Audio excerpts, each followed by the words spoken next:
because yesterday I shared a lovely Monday motivation post about building a life that you don't need a holiday from, and absolutely there's so many beautiful things about creating your own startup, which means you're working for yourself and you don't need you don't have some of those stresses. You've got so much more freedom than when you're working for somebody else, and also you have not only the freedom, but every ounce of effort that you put in, you are benefiting from. And so it is amazing in so many ways to be working with Shamim and starting Trees for Birthdays, and on the whole spectrum of it, overall just excited and looking forward to what we can achieve. But that doesn't take away the fact that it is terrifying at the same time starting your own business.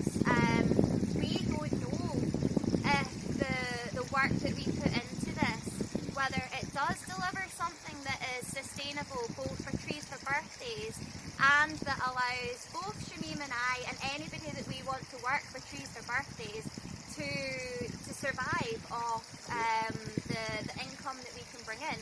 We have no idea.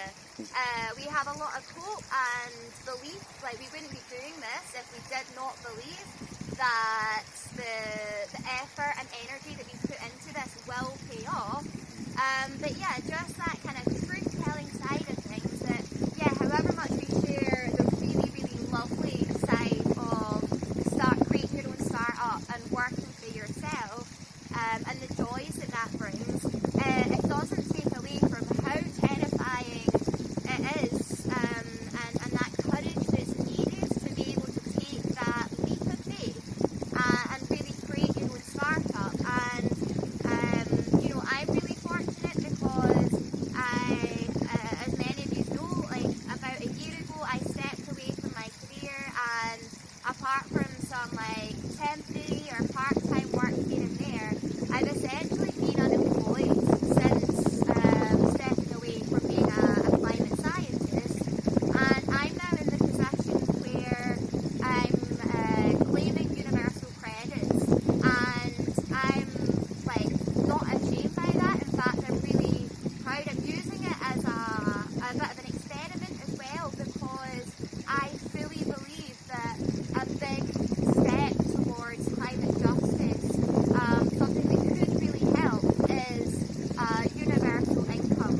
And so, how can you preach about something like that if you don't have the experience of living within the means of the universal credit and testing, is that enough to survive? And what's really, really nice about the universal credits is actually, although I have to at the moment go to a weekly work coach meeting, as soon as Trees for Birthdays is set up and I have registered as being a self-employed person with HMRC, then I can step into what they call the startup period, which is 12 months that I still have that support, that kind of net of the universal credits and that income support. And rather than having to go to weekly work coach meetings, I'll be going quarterly to meet somebody, a business coach, and monthly just report what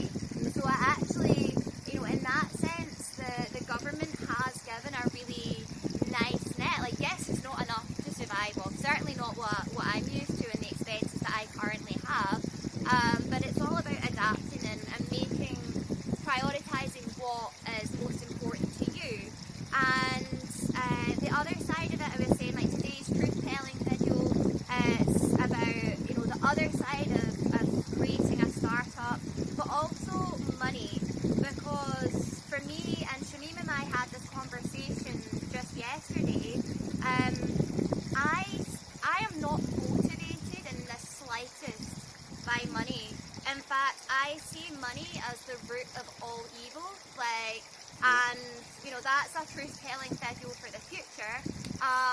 But that makes it really problematic for me, because on one side of things, like my value system and everything that I believe in and everything actually that I want to work towards does not give value to money. Like, it sees money as a big part of the problem. And it's not to say, like, yeah, we can't just get rid of money. We can't just, like, completely uproot the system in that sense. Like, there would need to be a transition regardless of how we see money in the future. But for me, one of the biggest difficulties with creating a startup is that, however much that's my values, that money is the root of all evil. I'm not motivated by money. I would love to deliver everything that we want to do with trees for birthdays without having to ask people for money to do so. However, I have to accept that we live in this world, and this world means that, you know, I need money to survive, to feed myself, to have a shelter.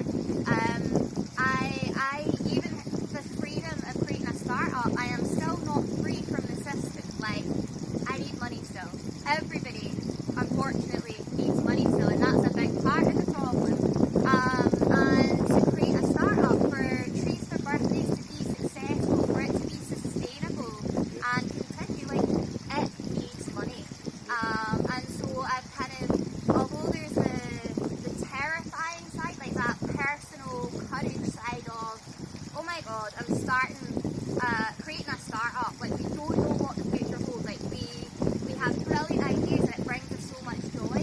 Whether we can make that a sustainable, successful social enterprise, that only the future can tell us that.